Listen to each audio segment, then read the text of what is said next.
Hello guys, तर आज आपण आणली एक छोटीशी रेसिपी जी आहे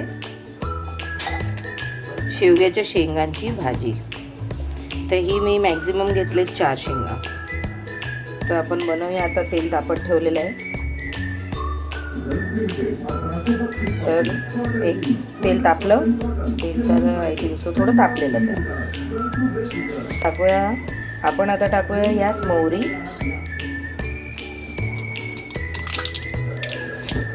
थोडंसं जिरे,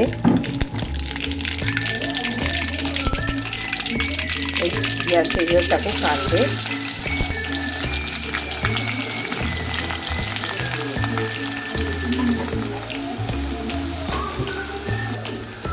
आणि मग आपण लगेच टाकूया लसूण.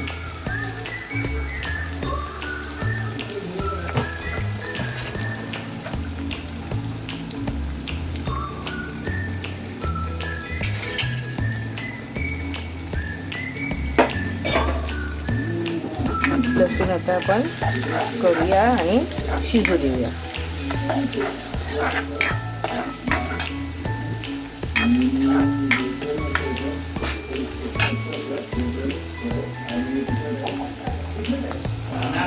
कांदा लाल होत आलेला आहे. आता आपण या स्टेजवर आपण टाकू कोथिंबीर आणि टमाटे.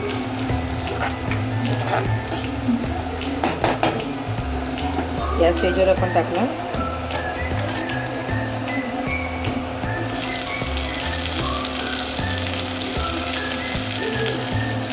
कोथिंबीर आणि टमाटे आपण टाकले.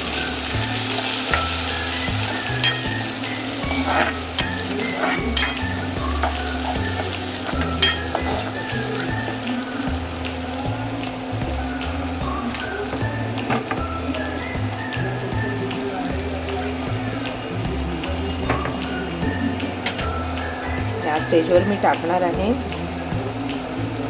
मीठ. तुम्ही चवीनुसार टाका.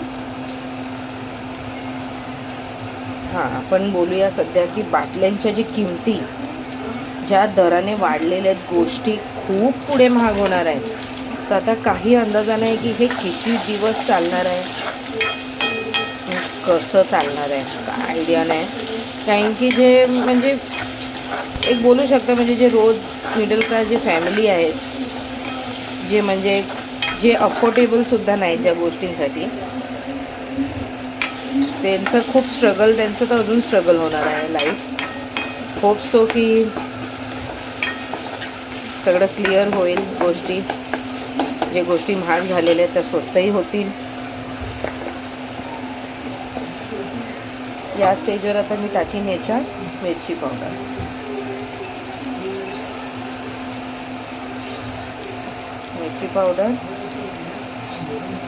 हळद, धना जिरा पावडर आणि गरम मसाला.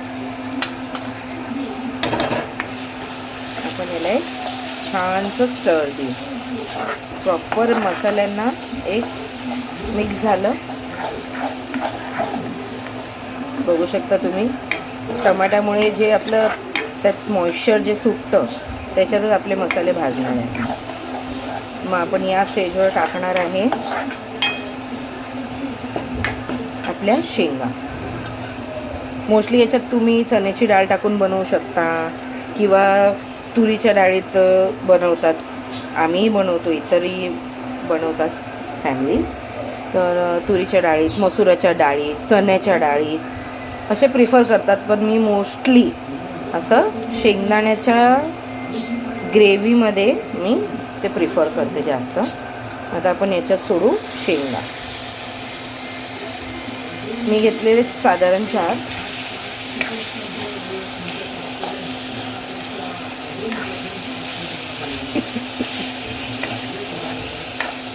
प्रॉपर या शेंगांना एक मसाला कोटिंग द्यायची आहे.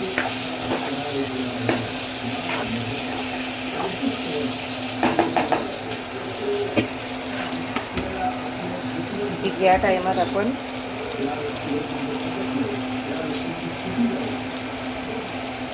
ह्याच्यात टाकूया पाणी.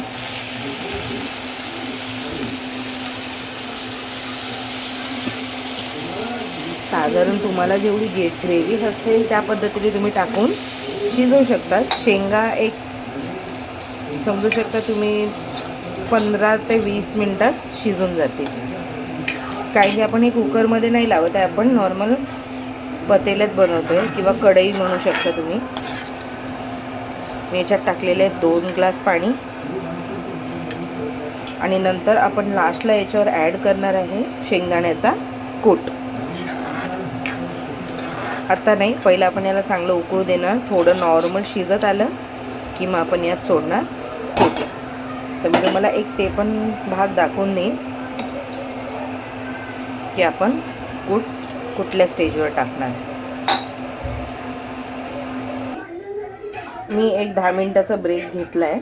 त्याच्यानंतर मी तुम्हाला आता दाखवते की कालवण बघा. एक्झॅक्ट 10 मिनटानंतर जेव्हा शिजल्यानंतर हे तुम्हाला असं दिसणार आहे. बरोबर. तुम्ही पाहिजे तर एक शेंग अशी घेऊ शकता. शेंग अशी घेणार आणि नॉर्मल तुम्ही जेव्हा बघणार तर नरम आहे. या स्टेजवर मग तुम्ही हे कड आला आहे चांगला. 10 मिनटं मी कढी येऊ दिला आहे. मग हे गॅस नॉर्मल करून तुम्ही शेंगदाण्याचं कूट नॉर्मल ग्रेव्हीसाठी तुम्हाला जेवढं म्हणजे लागेल घट्ट करण्यासाठी तुम्ही तेवढं त्याच्यात टाकू शकता.